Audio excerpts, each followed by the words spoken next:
side. So one thread goes on one end, then on another end you need to take one bead, and then you pull the end through the second bead from the top on the other side.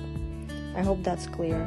If something is not clear, please let me know and I will try my best to answer your questions.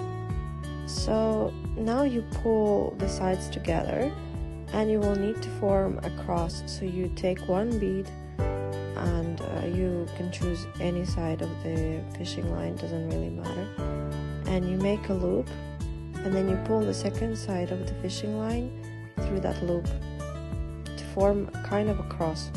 Now you need to pull very, very strongly to put everything in place.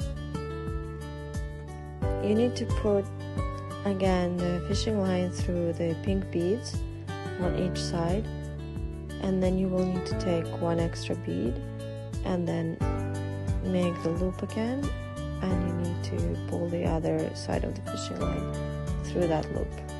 I will demonstrate it right now so you will have an idea.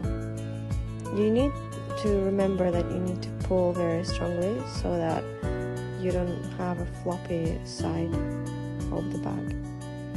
This way we're forming the sides, so your bag will look more like a bag and not like a rectangular thingy. So now you see we have a foundation for our handle. We now take 3 beads on one of the ends and we build the handle to the vertical. I don't know if that's the correct way to say it, but we take 3 beads, we make a loop on the last bead, so you pull the string back and then you pull the second side of the fishing line through that loop.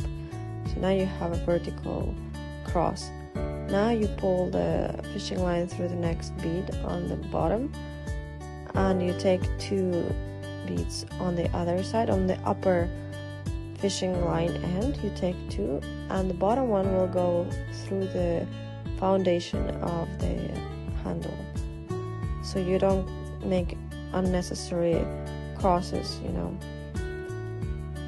This way you pull and you start to form a kind of a row in your bag. Now you pull the bottom fishing line end through the bead, and you take again the top fishing line end and you take 2 beads. So remember, you always have to make a kind of a cross, so you always have to have 4 beads, you know, because sometimes people take an extra bead or they don't take enough and the cross is not formed and there is a mistake. So remember, you always need to have this 4 beads kind of situation.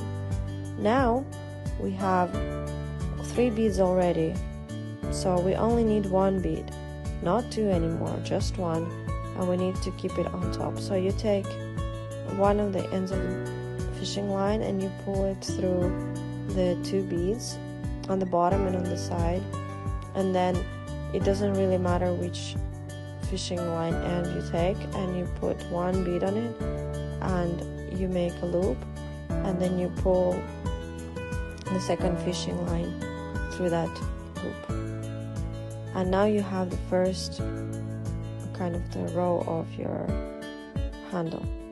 Now you need to take again 3 beads on one of the ends of the fishing line, make a loop and pull the other end through that loop.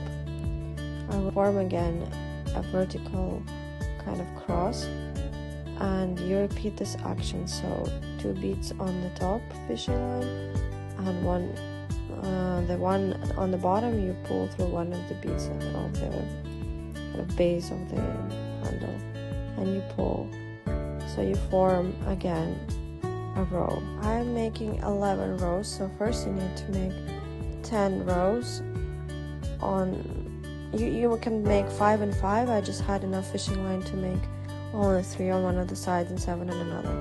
Now I take 1 bead and I pull the fishing line through one of the beads on the other side. We are gonna sew the sides together.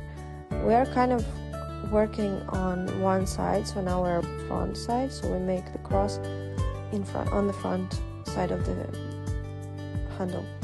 We're taking 1 bead and making the loop and pulling the fishing line through that loop. So the front cross is formed. Now we're going to pull really hard. You might even ask for assistance from somebody because it's really difficult to pull this very tightly together. Now you take fishing line and you pull the ends through the top beads. As you can see here, we're working on the top side of the handle. I'm pulling the string through the beads on the top, and I'm going to take another bead and I'm going to put it on one of the sides, doesn't really matter which one. Make a loop again and pull the string through that loop. The loops in beads make sure that if a fishing line breaks somewhere, the handle doesn't fall apart. So you will always have a sturdy kind of structure and nothing will crumble if something breaks. I mean, accidents may happen. Now we're going to move to the back side of the handle. We have made 2 out of 4 sides, so we need to go on the back. Again, we pull the string through the beads on the back side of the handle, and we're going to put one bead on one of the sides, and we're going to make a loop again.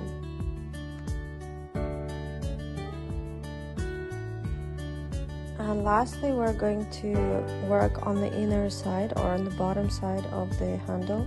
We are going to pull the fishing line through the last 3 beads, 2 on the side and 1 on the other end in the middle. So we're going to form the cross down there, and we're going to kind of pull the string through some of the beads, and we're going to form a knot. I already showed in my previous videos how to make a knot, so you can go back and watch that.